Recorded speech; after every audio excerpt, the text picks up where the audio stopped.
ये बात उन दिनों की है जब मैं हिंदुस्तान अखबार के लिए रिपोर्टिंग करता था। दिसंबर 2015 का ये वाक़या है। बड़ी संख्या में लोग शहर के मुफ्ती साहब के साथ मिलकर एक मीटिंग कर रहे थे। वहाँ लगभग 5000 से ज़्यादा लोगों की भीड़ थी। तभी एक मेंटली डिस्टर्ब व्यक्ति शहर के बड़ी ज़िम्मेदार व्यक्ति के पास जाता है और जाने के बाद उसके हाथ में एक डायरी होती है, दिखाते हुए कहता है कि मुझे आपसे कुछ काम है। तो वो ज़िम्मेदार आदमी उस मेंटली डिस्टर्ब व्यक्ति से कहता है कि तुम मेरे पास क्या ले रहे हो, तुम्हें रिफायाम कॉलेज पर जो मीटिंग चल रही है वहाँ जाना चाहिए, वहाँ जाकर अपनी बात रखनी चाहिए। अब वो व्यक्ति जो मेंटली डिस्टर्ब था, हालांकि उसने कोट पैंट पहना हुआ है, टाई पहनी हुई थी, हाथ में डायरी होती है, वहाँ काफ़ी पुलिस फोर्स भी मौजूद होता है। वो सीधा वहीं पहुँच जाता है कॉलेज के उस मैदान पर जहाँ पर शहर के जो मुफ्ती साहब हैं वो एक भाषण दे रहे थे, स्पीच दे रहे थे। तभी उस पागल आदमी के दिमाग में क्या आया कि उसने शहर मुफ्ती को गाली देना शुरू कर दिया। अब इस गालियों को जो मौके पर पुलिस वाले हैं वो भी सुन रहे थे और यही गालियों की आवाज़ थोड़ा और आगे भीड़ तक पहुंच जाती है। भीड़ में से मौजूद लोगों ने उस व्यक्ति को देखते हैं कि काफ़ी पढ़ा हुआ जेंटल व्यक्ति लगता है, अच्छे कोट पैंट पहने हुए हैं, टाई बांधी हुई है, वो मुफ्ती साहब को ऐसे कैसे गाली दे सकता है। बस उन लोगों ने आप देखा ना ताप देखा, उस व्यक्ति को पकड़ा और पीटना शुरू कर दिया। पुलिस वाले इससे पहले कि ये बता पाते लोगों को कि ये थोड़ा मेंटली डिस्टर्ब है, लेकिन उन्हें मारना जब पीटना शुरू कर दिया तो मारपीट का आलम ये था कि पुलिस वाले उस व्यक्ति को बचाने की कोशिश कर रहे थे और भीड़ थी कि उस व्यक्ति को मारने की कोशिश कर रही थी। अब पुलिस वाले जब बचा रहे हैं तो भीड़ ने उन पुलिस वालों को भी पीटना शुरू कर दिया। उनकी जो गाड़ी वहीं पास में खड़ी हुई थी वो भी पूरी तरह से क्षतिग्रस्त हो जाती है। लेकिन बात अब आगे बढ़ती तभी मुफ्ती साहब तक बात पहुँच जाती है। वो ऐलान करते हैं कि जो भी जहाँ है वहीं खड़ा रहे और कोई भी किसी तरह का दंगा नहीं होना चाहिए, कोई फसाद नहीं होना चाहिए। सबके सब अपने घर चले जाते हैं। मीडिया कर्मी मौके पे मौजूद नहीं थे, इसलिए जो घटनाक्रम था वो कभी अखबार में या टीवी पर आया ही नहीं। और जब घटनाक्रम आता ही नहीं है तो ये बात लोगों तक पहुंचती ही नहीं है। जैसी समझदारी यहाँ लोगों ने दिखाई थी, आज की जो सच्ची घटना मैं आपको सुनाने जा रहा हूँ, इस सच्ची घटना में वैसी समझदारी नहीं दिखाई थी, बल्कि कुछ ऐसा होता है जिसकी किसी ने कल्पना नहीं की थी। इस घटना के बारे में आप भी सुनेंगे तो आपको भी यकीन नहीं होगा कि ऐसा भी हुआ था। आदाब, नमस्कार, सत श्री अकाल। मैं उस्मान सैफ़ी। आज की जो सच्ची घटना मैं आपको सुनाने जा रहा हूँ, ये सच्ची घटना है उत्तर प्रदेश का एक ज़िला है मुरादाबाद। दरअसल मुरादाबाद उन दिनों बरेली रेंज में आया करता था। बात कर रहा हूँ 13 अगस्त 1980 की। पूरे एक महीना रमज़ान रखने के बाद, बहुत इबादत करने के बाद मुसलमानों को इंतज़ार था ईद का, ईद की नमाज का इंतज़ार था। और जैसे ही 13 अगस्त 1980 की सुबह थी, दिन निकलता है। उन दिनों ज़्यादातर जगहों पर अगर आपको कोई बुज़ुर्ग लोग इस खबर को देखेंगे तो उन्हें याद आ जाएगा, जैसे आजकल मस्जिदों में ईद की नमाज़ हो जाती है, उन दिनों ऐसा नहीं था प्रचलन, बल्कि ईद की नमाज़ सिर्फ ईदगाह पे ही हुआ करती थी, ईदगाह के अलावा नहीं हुआ करती थी। सबसे पहले जाने की कोशिश करते थे ताकि पहली दूसरी शफ़ में नंबर आ जाए। ज़्यादा देर से जाएंगे तो ज़्यादा देर में, यानी कि बहुत पीछे लगना पड़ेगा। मुरादाबाद की जो ईदगाह थी, इस ईदगाह में एक साथ कम से कम 50,000 लोग खप सकते थे, आ सकते थे, नमाज़ पढ़ सकते थे। जैसे ही दिन निकला, लोग तैयार होते हैं, नए नए कपड़े पहनते हैं और घर में खुशी का माहौल था। और 13 अगस्त 1980 की उस सुबह पहुंच जाते हैं अपने अपने हिसाब से जहां जिसको जगह मिल रही थी वहां। और उस 50,000 लोगों की भीड़ में कुछ बच्चे भी होते हैं। बच्चों की जिम्मेदारी उन दिनों हुआ करती थी किसी भी अपने परिवार के लोगों के जूतों को, चप्पलों को रखाने की। और साथ ही उन बच्चों को कुछ ऐसी जो वहाँ पर मेला टाइप का लगता था, तो बच्चों को कुछ खिलौने के लिए, कुछ खाने के लिए चीज़ें भी दे दी जाया करती थी कि हम लोग नमाज़ पढ़ कर आते हैं और तुम हमारा इंतज़ार करना। अब नमाज का वक्त होने वाला था, अब नमाजी खड़े होने वाले थे। उससे पहले ही उन्हें नमाज के तरीके बताए गए थे कि कैसे नियत बनती है, कैसे करना है। ये सब तरीके मौलाना साहब समझा ही रहे थे कि अचानक शोर मचने लगता है, इतनी ज़ोर ज़ोर से शोर मचने लगता है कि लोग समझ ही नहीं पा रहे थे। दरअसल जो राइट साइड थी मौलाना साहब की, जिस तरह से मौलाना साहब खड़े होते हैं नमाज़ पढ़ाने के लिए, उस साइड से जानवर घुस आता है, यानी कि सूअर घुस आता है। और जैसे ही बताते हैं कि सूअर हो या कोई गंदगी हो, किसी भी चीज़ की बात हो, तो अगर कपड़ों पे छींटे लग जाएँ तो उससे नमाज नहीं हो पाती है।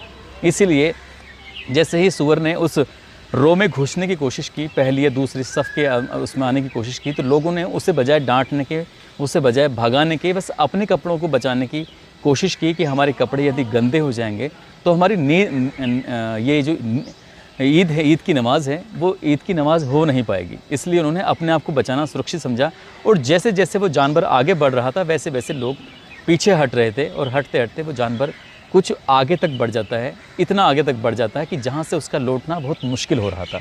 बस यही बात देखते हुए एक दो लोगों के कपड़े भी ख़राब होते हैं, एक दो लोग गुस्सा भी करने लगते हैं। जहाँ से वो अंदर ये सूअर की एंट्री होती है वहीं से एक पुलिस वाला खड़ा हुआ था और उस पुलिस वाले को देखकर एक दो व्यक्तियों ने डांटना या कुछ उल्टा सीधा बोलना शुरू कर दिया। कहा कि तुम्हें पता नहीं है कि हम लोगों की नमाज़ ख़राब हो जाएगी, हम लोगों की नमाज़ होना बड़ा मुश्किल हो जाएगा और तुमने इन्हें रोकने की बिल्कुल भी कोशिश नहीं की। तो ऐसे ही बातचीत चल रही थी, वो पुलिस वाला ये बात सुन रहा था और बात सुनते सुनते दोनों के बीच में कहासुनी हो जाती है। कहासुनी कुछ इस तरह से होती है कि जो नमाज में आया था उसने उसको गाली देनी शुरू की और पुलिस वाले ने भी उस नमाजियों को गाली देनी शुरू कर देता है और गाली देते देते कब बात मारपीट में बदल जाती है इसका पता ही नहीं चलता। उस पुलिस वाले ने बचने की कोशिश भी की लेकिन भीड़ ने जाकर उस पुलिस वाले को पकड़ते हैं और उसे पीटना शुरू कर देते हैं। अब यहाँ पर एसएसपी भी होते हैं, एडीएम भी होते हैं, कई आला अधिकारी होते हैं। अब उन्होंने स्थिति को संभालने की कोशिश की लेकिन इससे पहले की कोशिश कर पाते उस सूअर ने पूरे ईदगाह का माहौल इतना ज़्यादा ख़राब कर दिया था कि लोगों की ईद की नमाज उस दिन हो ही नहीं पाई। मारपीट की वजह से, उधर शोर होने की वजह से उस पुलिस वालों के ने भीड़ को रोकने की वजह से गोली चलानी शुरू कर दी। अब जैसे ही गोली चलती है, गोली से चलने से भगदड़ मचनी शुरू हो जाती है। अब बच्चे क्या, बूढ़े क्या, जवान क्या, सभी लोग इधर उधर भागने लगते हैं। बहुत सारे लोगों को तो उस ईदगाह पर ये भी नहीं पता था कि आखिरकार हुआ क्या है, क्योंकि जहाँ जहाँ तक वो सूअर देखा गया था वहाँ तक उन लोगों को ये पता था कि इसके अंदर आने से ही स्थिति बिगड़ी है। और कुछ लोगों को जब ये पता चला कि गोली चल गई है, कुछ लोगों ने तरह तरह की बातें, अफवाहें फैलानी शुरू कर दी कि बाहर से लोगों का हमला हो गया है। और यहाँ लगभग आधे घंटे का मंजर कुछ इस तरह से होता है, देखते ही देखते लगभग 500 लाशें ज़मीन पर पड़ी हुई थीं उस 50,000 लोगों की भीड़ में। कितने ही लोग ऐसे थे जिन्हें गोलियां लगी थीं, कितने ही बच्चे ऐसे थे जो इस लोगों के पैरों तले रुंध गए थे, दबकर मर गए थे, कितने ही बुज़ुर्ग ऐसे थे जो दम घुटने से मर गए थे। ऐसे ही संख्या बताई जाती है।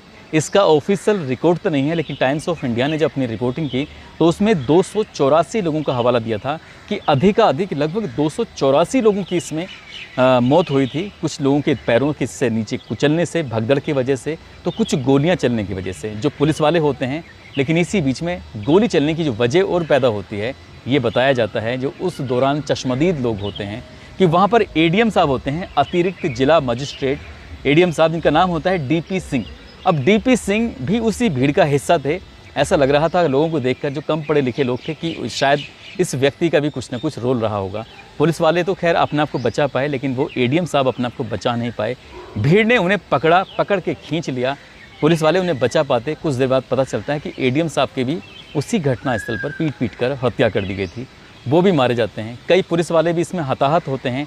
लेकिन जो नमाज़ पढ़ने के लिए, नमाज़ अदा करने के लिए आए थे दूर दराज से, आसपास के गांव के लोग, शहर के लोग, उनमें से बड़ी संख्या में लोगों की मौत जब हो जाती है तो यहाँ से फिर स्थिति और भी भयानक हो जाती है। अब लोग जहाँ जहाँ तक भाग रहे थे, जहाँ जहाँ तक वो पहुँच रहे थे, वहाँ तक लोगों के अंदर गुस्सा फैल जाता है। अब उसके बाद कहते हैं कि जो यहाँ हुआ है, यहाँ कोई हिंदू मुस्लिम राइट नहीं था, लेकिन अफवाहों का दौर शुरू हो जाता है।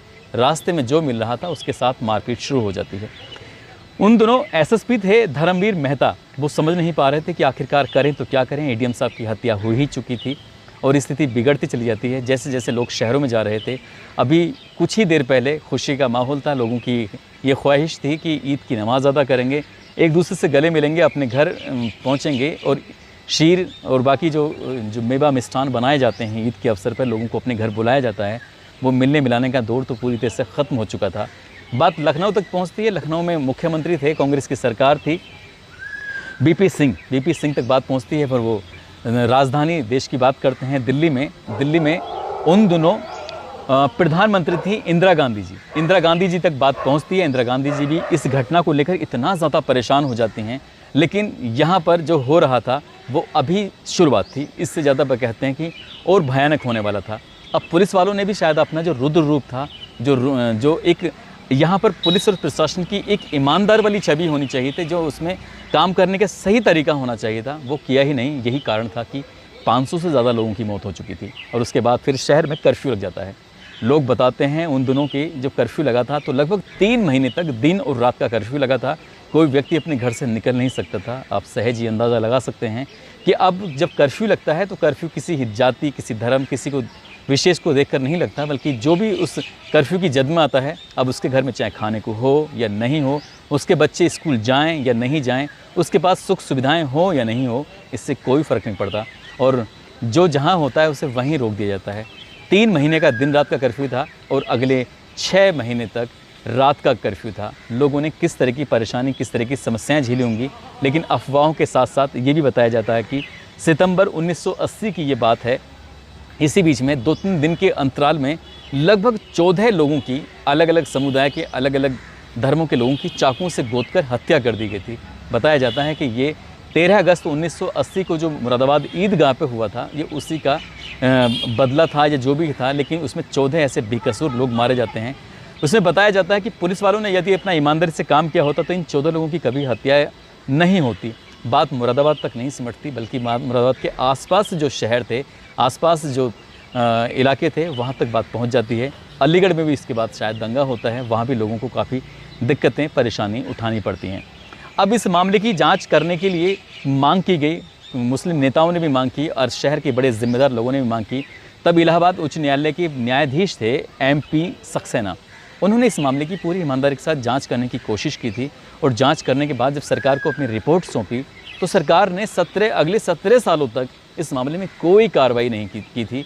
ये बताया जाता है, बताने वाले दावा करते हैं कि जो इस दंगे को या इसमें जो घटनाक्रम था, इसको कराने में जो अहम भूमिका थी, उस ईदगाह की नमाज़ अदा करने में जो मुस्लिम नेता थे, उनका कहीं ना कहीं रोल अच्छा नहीं था। साथ ही फिर ऐसे लोगों को सज़ा मिल पाती जिसमें कोई पुलिस वाले भी दोषी थे या और अधिकारी दोषी थे, या फिर जो ईदगाह की नमाज में जिनका ये दोष रहा था उनको सज़ा मिल पाती। लेकिन सरकार ने अपनी ईमानदारी से कोई काम ही नहीं किया था। कांग्रेस की सरकार ने इस मामले को पूरी तरह से दबाने की कोशिश की। आपको सुनकर इसमें भी बड़ी हैरानी ये बात की होगी, क्योंकि इस मामले में कोई मुकदमा दर्ज नहीं हुआ, कोई FIR नहीं हुई, कोई आधिकारिक कोई घोषणा नहीं की गई कि कितने लोग इस घटनाक्रम में मारे गए थे, कितने पुलिस वाले मारे गए थे, कितने अधिकारी मारे गए थे। आज भी 13 अगस्त का जब दिन आता है तो लोग इसकी वर्सी मनाते हैं और केंद्र सरकार से, प्रदेश सरकार से लगातार मांग करते हैं, जांच कराने की अपील करते हैं। लेकिन जब कुछ लोगों से इस मामले में बातचीत की गई तो उन लोगों ने जो इसकी गहराई बताई थी उसको भी सुनकर हैरानी होती है। वो कहते हैं कि बात 1980 की ही है। मार्च का वो महीना था। एक लड़का दलित लड़की को लेकर अपने साथ चला जाता है, गायब हो जाता है। उस दलित परिवार के लोगों ने जब ये मामले की शिकायत स्थानीय चौकी और थाने में की थी, उनसे जाकर कहा कि हमारी बेटी को लेकर कोई व्यक्ति चला गया है, उसका अपहरण कर लिया है, जिस तरह की भी कोई शिकायत की गई थी। पुलिस ने इस मामले को गंभीरता से लिया और गंभीरता से लेने के बाद उस लड़की को सकुशल बरामद करा दिया। कुछ ही दिनों के बाद, 1-2 महीने के बाद, उस लड़की की फिर शादी समारोह आयोजित किया जाता है। जब शादी समारोह आयोजित किया जा रहा था तो ये भी बताया जाता है कि जिस इलाके में वो बारात निकल रही थी, बारात की चढ़त हो रही थी, उस इलाके में कुछ मुस्लिम बाहुल्य क्षेत्र भी था, तो वहाँ पर बारात को चढ़ने नहीं दिया गया था। इसीलिए ये जो भी हुआ था, आपस में एक मनमुटाव की स्थिति पैदा हो जाती है। ये अप्रैल मई के आसपास की बात थी और उसके बाद अगस्त के महीने में ये इतना बड़ा हादसा हो जाता है। लोगों का ये भी दावा है मुस्लिम समाज के कि वो सुअर जो आया था वो आया नहीं था अचानक, उसे भेजा गया था, किसी ने जानबूझकर इसमें लाया गया था ताकि माहौल ख़राब किया जा सके। उसमें पुलिस को लेकर भी तरह तरह की बातें उठती रही थी। PSC का इसमें जो रोल रहा था वो ज़्यादा अच्छा नहीं रहा। यही कारण था कि लोगों की संख्या, मरने वालों की, बड़ी ज़्यादा हो गई थी और उसमें आज तक भी लोगों की इंतज़ार है। लोग इंतज़ार कर रहे हैं, इंसाफ की मांग करते हैं, दुहाई लगाते हैं। कोई राष्ट्रपति को पत्र लिखता है तो कोई प्रधानमंत्री को पत्र लिखता है, कोई मुख्यमंत्री को पत्र लिखता है। पत्र लिखते हुए ये कहते हैं कि कांग्रेस की सरकार में इतने सारे मुसलमानों की हत्याएं हुई थीं, इंसाफ दिला दीजिए। अब इंसाफ मिलेगा या नहीं मिलेगा, इन 48 सालों में तो इंसाफ मिला नहीं है। आगे भविष्य में क्या स्थिति रहेगी, क्या नहीं रहेगी, ये भी एक भविष्य के गर्भ में छिपा है। दोस्तों, इस पूरे घटनाक्रम को सुनाने का उद्देश्य किसी को परेशान करना नहीं है, किसी का दिल दुखाना नहीं है, बल्कि आपको जागरूक करना है, आपको सचेत करना है।